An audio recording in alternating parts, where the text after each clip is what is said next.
안녕하세요. 경제자비연가로 신동영입니다. 반갑습니다. 네, 반갑습니다, 선생님. 네. 요번에는 예. 무속 관련해서 어떤 예. 분이 예. 약간 비꼬는 식으로 글을 올렸더라고요. 때로는 비판되는 걸 또 제법 많더라고요. 네네. 예. 그래서 제가 거기에 대해서 음. 그 사람이 뭐라 썼는지 음. 읽어드릴 테니까 선생님 보시고 이 말이 맞는지 아닌지 예. 좀 예. 판단을 해주세요. 예, 이야기 네. 한번 해보세요. 얘들아, 음. 무속에 의지하지 마. 음. 무속에도 신비현상이 있는 건 사실인데 음.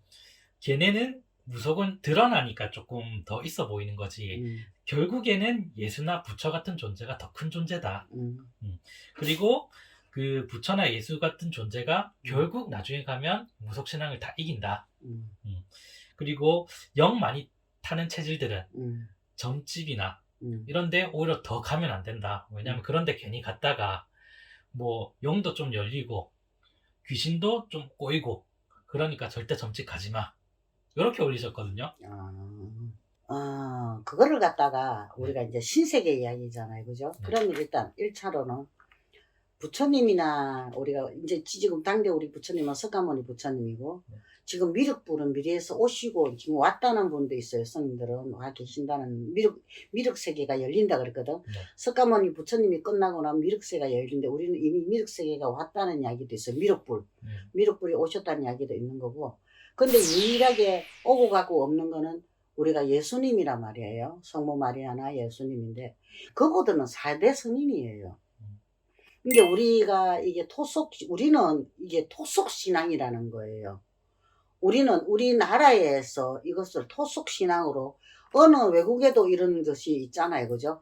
그 나라의 토속 신앙인 거고 우리도 이거는 토속 신앙이야. 그러면은 부처님과 석가모니와 뭘 비교해서 이야기한다는 것 자체가 어불성설이야.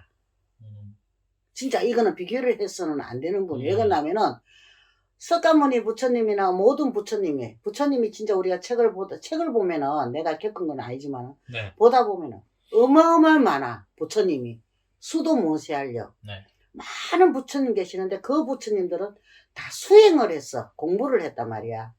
공부를 해가지고 깨달음을 얻어가지고 덕도를 하셨단 말이야. 네. 그 덕도를 해도 성불을 하셨다고. 부처님이 되신 분이거든. 그러면 중생을 갖다가 부처님 되고 개화 쉽게 말하면 깨닫게 만들어주는 것이 부처님의 역할이야. 이제 미련한 중생들 갖다가 이 길은 가면 안 되니까 이 길로 가거라 하고 알려주시는 공부를 시켜주는 게 부처님 공부거든. 네네. 그러면 또 예수님 같은 공부인은 유일신이잖아. 오로지 하늘 아버지거든. 네네. 아버지만 믿으면은 모든 이 세계나 뭐 귀신이든 무엇이든 간에 다 이게 처리가 다 되고 무조건 너희들 잘 먹고 잘 살 수가 있다. 예를 들어서 뭐 조상제사도 지낼 필요도 없다.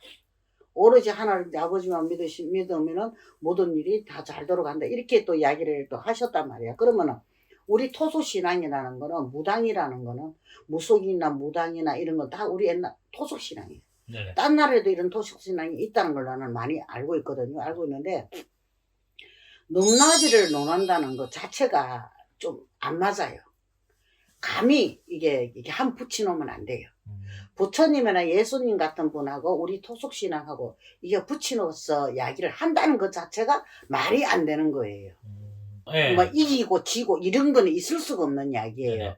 왜 그러냐면 부처님이 볼 때는 어차피 그 중생도 내 중생들이야. 네. 개화를 시켜줘야 할 중생들인 것이고 예수님이 볼 때도 개화를 시켜야 할 중생들이기 때문에 그 넘나지를 볼 수가 없다는 이야기야.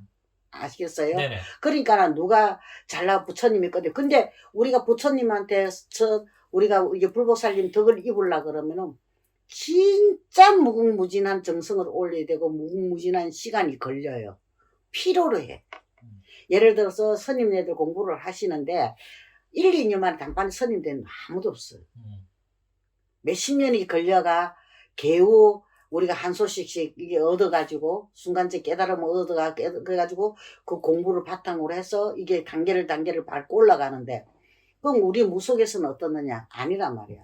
한 방에도 되는 수가 있고 10방을 해도 안 되는 수가 있는 게 우리 무속의 이게 신인데 감히 부처님하고 예수님을 갖다가 우리 토속신앙에다가 넣으면 안 돼. 비교를 하면 안 되는 거예요. 그거는 따로따로 분리를 해야 돼. 그러면 뒷부분에 나왔던 음. 그 얘기들은 어떻게? 그 신가물 아, 쪽으로 가지 말라. 신감은 가지 마라. 아니요. 신감을수록 더 와야 되죠. 전혀 틀린 말은 아니에요. 아닌데, 네. 신가물이 늘 신가물로 살면 그 사람이 괴로워서 못 살고 힘들어서 못 살아요. 와야 돼요, 무속인 집에. 와가지고 해결을 해야 돼요. 예를 들어서 신가물이가 신을 받아서 안에 먹으려 그러면은 그것을 눌려가 없애는 거기 굿이라는 게 있어요. 풀이가 있는데 그것을 하든지 그럼 그 신가물이 그 조상들이 들어서서 귀신들이 들어서서 만들어내는 작품이 될 수도 있고 여러 가지고 우리가 하늘의 문이 열려서 바로 말면 천문이 터져. 요새 그런 제자가 드물 건데 우리는 할 때는 그런 제자가 있었어요. 그냥 밭에 나가서 호미질 하다가 내가 누구다 하고 내려서가 바로 천문 열려가지고 마문 열리고 이 영통회가 신통을 부리는 옛날에 우리 참 어른들의 보살님들이 진짜 많았거든요.